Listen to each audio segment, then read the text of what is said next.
ਸਾਡੇ ਵੱਡਿਆਂ ਨੇ ਬਹੁਤ ਉਹਨਾਂ ਦੀ ਕਰਕੇ ਹਿਫਾਜ਼ਤ ਕਰਕੇ ਉਹਨਾਂ ਨੂੰ ਰਾਵੀ ਬਾਰਡਰ ਪਾਰ ਕਰਾਇਆ।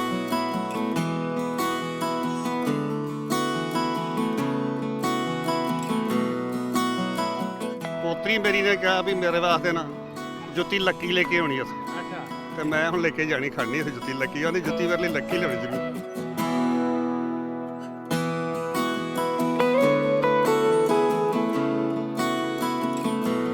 ਬਹੁਤ ਜ਼ਿਆਦਾ ਪਿਆਰ ਤਾਂ ਅਸੀਂ ਦੱਸ ਹੀ ਨਹੀਂ ਸਕਦੇ ਜਿੰਨਾ ਪਿਆਰ ਸਾਨੂੰ ਮਿਲਿਆ ਇੱਥੇ।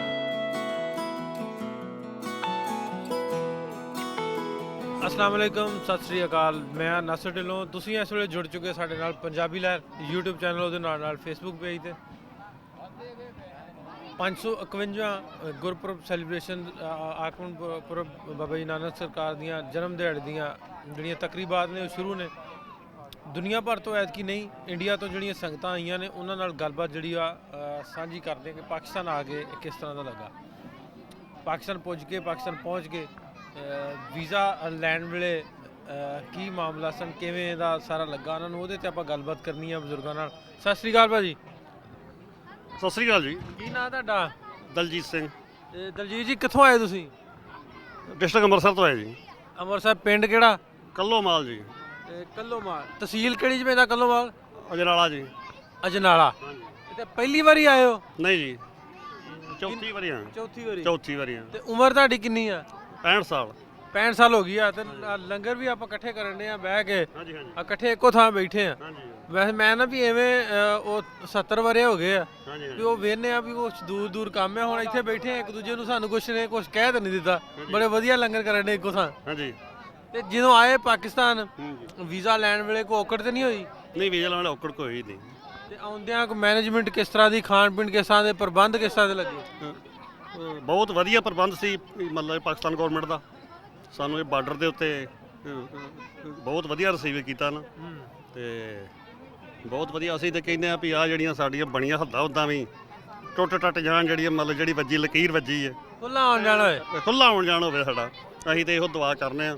ਤੇ ਇੱਕ ਜਿਹੜਾ ਸਾਡਾ ਉਧਰ ਦਾ ਜਿਹੜਾ ਦਿੱਤਾ ਲਾਂਘਾ ਦਿੱਤਾ ਮਤਲਬ ਵੀ ਜਿਹੜੇ ਮਤਲਬ ਪ੍ਰਧਾਨ ਮੰਤਰੀ ਨੇ ਪਾਕਿਸਤਾਨ ਦੇ ਨੇ, ਉਹ ਵੀ ਸਾਡੇ ਵਾਸਤੇ ਬਹੁਤ ਵਧੀਆ। ਉਸੇ ਤਰ੍ਹਾਂ ਹੀ ਖੁੱਲ੍ਹ ਹੋਣੀ ਚਾਹੀਦੀ ਆਉਣ ਜਾਣ, ਜਿਵੇਂ ਉੱਥੇ ਬਗੈਰ ਵੀਜ਼ੇ ਤੋਂ ਜਾਇਆ ਜਾਂਦਾ। ਨਹੀਂ ਜੀ, ਉਧਰ ਵੀ ਮਤਲਬ ਜਿਹੜੇ ਸਾਡੇ ਹਿੰਦੁਸਤਾਨ ਵਾਲਿਆਂ ਨੂੰ ਨਾ ਵੀਜ਼ੇ ਨਾ ਆਉਣ ਦਿੰਦੇ, ਉਧਰ ਨਹੀਂ, ਉਦਾਂ ਖੁੱਲ੍ਹ ਨਹੀਂ ਹੈਗੀ। ਅੱਛਾ, ਇਹ ਦੱਸੋ ਵੀ ਤੁਹਾਡੇ ਵੜਕੇ ਇੱਧਰ ਦੇ ਆ, ਇੱਧਰੋਂ ਗਏ ਉੱਠ ਕੇ ਕਿ ਉਧਰ ਦੇ ਨੇ? ਨਹੀਂ ਜੀ, ਸਾਡੇ ਉਧਰ ਦੇ ਨੇ ਸ਼ੁਰੂ ਤੋਂ। ਹਾਂਜੀ, ਉਧਰ ਸਾਡੇ ਮਤਲਬ ਪਿੰਡ ਵਿੱਚੋਂ ਆਏ ਮੁਸਲਮਾਨ ਬਹੁਤ ਉੱਠ ਕੇ।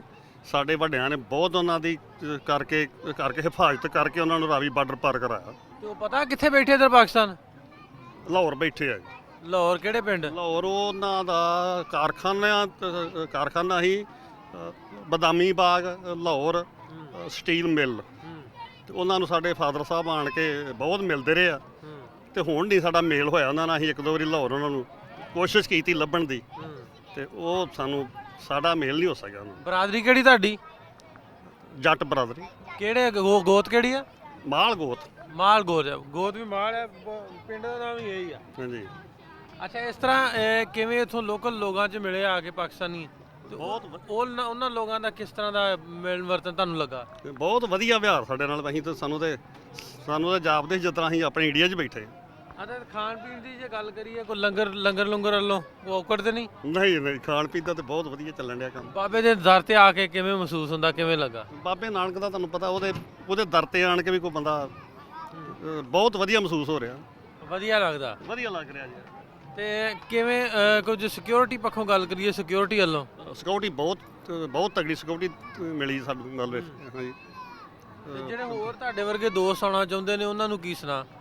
ਅਸੀਂ ਆਉਂਦੇ ਆ ਵੀ ਇੱਥੇ ਆਉਣਾ ਚਾਹੀਦਾ। ਉਹ ਇੱਥੇ ਬਾਬੇ ਨਾਨਕ ਦੇ ਆਣ ਕੇ ਕਰੋ ਦਰਸ਼ਨ ਮੇਲੇ। ਬਹੁਤ ਵਧੀਆ ਹਿਫਾਜ਼ਤ ਆ, ਬਹੁਤ ਇੱਥੇ ਬੰਦੋਬਸਤ ਬਹੁਤ ਵਧੀਆ। ਤੇ ਕੀ ਘਰਦਿਆਂ ਨਿਆਣੇ ਆਖਿਆ ਨਾ ਪਾਕਿਸਤਾਨ ਚੱਲੇ ਜੇ, ਫਲਾਣੀ ਸ਼ੈ ਲੈ ਕੇ ਆਉਣੀ, ਕਾਹਦਾ ਮੁਤਾਲਬਾ ਨਿਆਣੇ ਦਾ? ਪੋਤਰੀ ਮੇਰੀ ਨੇ ਕਿਹਾ ਵੀ ਮੇਰੇ ਵਾਸਤੇ ਨਾ ਜੁੱਤੀ ਲੱਕੀ ਲੈ ਕੇ ਆਉਣੀ ਅਸੀਂ। ਅੱਛਾ। ਤੇ ਮੈਂ ਹੁਣ ਲੈ ਕੇ ਜਾਣੀ ਖੜਨੀ ਅਸੀਂ ਜੁੱਤੀ ਲੱਕੀ, ਉਹਦੀ ਜੁੱਤੀ ਮੇਰੇ ਲਈ ਲੱਕੀ ਲਿਆਉਣੀ ਜ਼ਰੂਰ। ਜੁੱਤੀਆਂ ਲੱਭਦੀਆਂ ਟਕਸਾਲੀ ਬਾਜ਼ਾਰ ਤੋਂ, ਲਾਹੌਰੋਂ ਬਹੁਤ ਸੋਹਣੀਆਂ ਜੁੱਤੀਆਂ ਲੱਭਦੀਆਂ। ਜਦੋਂ ਲਾਹੌਰ ਗਏ ਉੱਥੋਂ ਲੈ ਲਿਓ। ਲਾਹੌਰ ਤੇ ਐਤਕੀ ਵੀਜ਼ਾ ਨਹੀਂ ਲੱਗਾ। ਚਲੋ ਇੱਥੋਂ ਵੀ ਮਿਲ ਜਾਂਦੀਆਂ ਵਾ। ਲਾਹੌਰ ਦਾ ਵੀਜ਼ਾ ਐਤਕੀ ਦਿੱਤਾ ਨਹੀਂ ਸਾਨੂੰ ਤੇ ਵੈਸੇ ਉੱਦਾਂ ਆ ਸੀ ਵੀ ਇੱਕ ਦਿਨ ਦਾ ਲਾਹੌਰ ਦਾ ਵੀਜ਼ਾ ਮਿਲੂ ਜ਼ਰੂਰ। ਕਰੋਨਾ ਦਾ ਕਰਕੇ ਮੇਰਾ ਖਿਆਲ ਜ਼ਿਆਦਾ ਨਾ, ਥੋੜਾ ਜਿਹਾ ਸਖਤੀ ਜ਼ਿਆਦਾ ਵਾ। ਹਾਂਜੀ ਕਰੋਨੇ ਦੀ ਕੋਈ ਏਡੀ ਗੱਲ ਪੰਜਾਬ ਦੇ ਵਿੱਚ ਬਹੁਤ ਘੱਟ ਆ ਚਲੋ। ਸਾਨੂੰ ਤਾਂ ਕੋਈ ਜੱਪਦੀ ਨਹੀਂ ਏਡੀ ਵੱਡੀ ਕਰੋਨੇ ਦੀ ਗੱਲ। ਚਲੋ ਚਲੋ ਡਈਆਂ ਚੱਲਣ ਡੇ, ਹਕੂਮਤਾਂ ਕਰਨ ਡਈਆਂ ਵੀ ਜਾਂਦੀਆਂ ਵੀ ਬੰਦੋਬਸਤ ਕਰਨ ਡੀਆਂ ਇਹਦੇ ਬਾਰੇ ਵੀ ਚੱਲ ਰਿਹਾ ਕਰੋਨਾ। ਕਿੰਨਾ ਕੁ ਪਿਆਰ ਸਮੇਟ ਲੈਣ ਲੱਗੇ ਜੇ ਪਾਕਿਸਤਾਨ ਨੂੰ? ਬਹੁਤ ਜ਼ਿਆਦਾ ਪਿਆਰ ਤਾਂ ਅਸੀਂ ਦੱਸ ਹੀ ਨਹੀਂ ਸਕਦੇ ਜਿੰਨਾ ਪਿਆਰ ਸਾਨੂੰ ਮਿਲਿਆ ਇੱਥੇ। ਹਾਂਜੀ ਤੇ ਜਿਹੜੇ ਦੂਸਰੇ ਦੋਸਤ ਨੇ ਤੁਹਾਡੇ ਵਰਗੇ, ਤੁਹਾਡੇ ਪਿੰਡ ਦੇ ਆਂਢੀ ਗੁਆਂਢੀ, ਉਹਨਾਂ ਨੂੰ ਦੱਸਣਾ ਜਾ ਕੇ ਵੀ ਪਾਕਿਸਤਾਨ ਇਸ ਤਰ੍ਹਾਂ ਦਾ? ਬਹੁਤ ਵਧੀਆ ਦੱਸੀਦਾ, ਅੱਗੇ ਵੀ ਦੱਸੀਦਾ ਜਾਈਦਾ, ਫੇਰ ਦੱਸੀਦਾ। ਕਈ ਮੁੜ ਕੇ ਕਈ ਸਾਡੇ ਦੋਸਤ ਤਿਆਰ ਹੋਏ ਹੁੰਦੇ ਮੁੜ ਕੇ ਫੇਰ ਉਹ ਮਤਲਬ ਪਾਸਪੋਰਟ ਹੀ ਨਹੀਂ ਬਣਾਉਂਦੇ, ਮੁੜ ਕੇ ਕਹਿੰਦੇ ਲੋ ਜੀ ਸਾਡੇ ਕੋਲ ਪਾਸਪੋਰਟ ਹੀ ਨਹੀਂ ਬਣਿਆ, ਅਸੀਂ ਕਿੱਦਾਂ ਚੱਲੀਏ ਹੁਣ। ਜੀ ਕਰਦਾ ਹੁਣ ਨੂੰ ਸਾਰਿਆਂ ਦਾ ਹੀ। ਚਲੋ ਜੀ ਬਹੁਤ ਵਧੀਆ। ਸੋ ਗੱਲ ਕਰਨੇ ਸਭ ਬਜ਼ੁਰਗਾਂ ਨਾਲ ਆਏ ਆ ਇੰਡੀਆ ਤੋਂ ਯਾਤਰਾ ਵਾਸਤੇ ਗੁਰਦੁਆਰਾ ਨਨਕਾਣਾ ਸਾਹਿਬ, ਉਹਨਾਂ ਨਾਲ ਗੱਲਬਾਤ ਕੀਤੀ, ਪੁੱਛਿਆ ਕਿਸ ਤਰ੍ਹਾਂ ਦਾ ਲੱਗਾ ਇੱਥੇ ਆ ਕੇ, ਉਹਨਾਂ ਨੂੰ ਕੀ ਮਹਿਸੂਸ ਹੁੰਦਾ, ਕੀ ਫੀਲਿੰਗਸ ਨੇ, ਕੀ ਸੋਚ ਕੇ ਆਏ ਸੋ ਤੇ ਕੀ ਲੈ ਕੇ ਚੱਲੇ ਹੋ। ਸੋ ਉਹਨਾਂ ਬਜ਼ੁਰਗਾਂ ਨੇ, ਇਹਨਾਂ ਦੋਸਤਾਂ ਨਾਲ ਗੱਲਬਾਤ ਜਿਹੜੀ ਕਰਦੇ ਰਵਾਂਗੇ, ਵੱਧਦੇ ਹਾਂ ਅੱਗੇ, ਫਿਰ ਹੋਰ ਕਿਸੇ ਬਜ਼ੁਰਗ ਨਾਲ, ਹੋਰ ਕਿਸੇ ਦੋਸਤ ਨਾਲ, ਹੋਰ ਕਿਸੇ ਯਾਤਰੀ ਨਾਲ ਗੱਲਬਾਤ ਕਰਕੇ ਤੁਹਾਡੇ ਤੱਕ ਸਾਂਝੀ ਕਰਾਂਗੇ। ਮਿਲਾਂਗੇ ਫਿਰ, ਰੱਬ ਰੱਖਾ।